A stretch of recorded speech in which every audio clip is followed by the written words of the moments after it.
Hi everyone, it's week 4. This is the beginning of the second half of our class and we're at the end of unit 2. So this week we are going to be finished with the research part of our projects, the literature review, and next week we'll move on to drafting. So we're at a pivotal point right now. So this week our goal is to do some peer review and polish and submit your project, your literature review.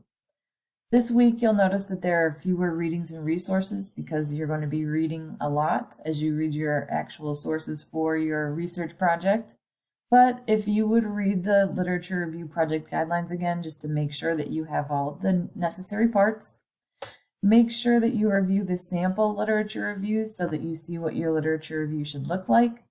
And if you've got some time, consider looking at the classic argument handouts and materials, just to get a jump on next week when we start drafting your actual research argument. So those are the readings and resources this week.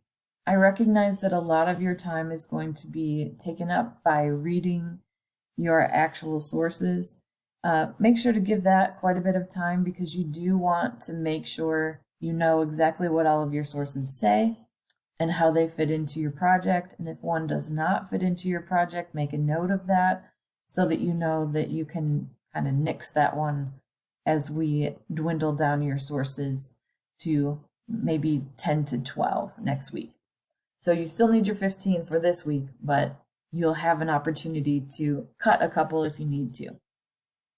Another thing about the literature review, if you do your literature review well, if you really work on integrating your sources and putting your citations in and all of that stuff, you're going to be able to use large chunks of your literature review in your actual draft.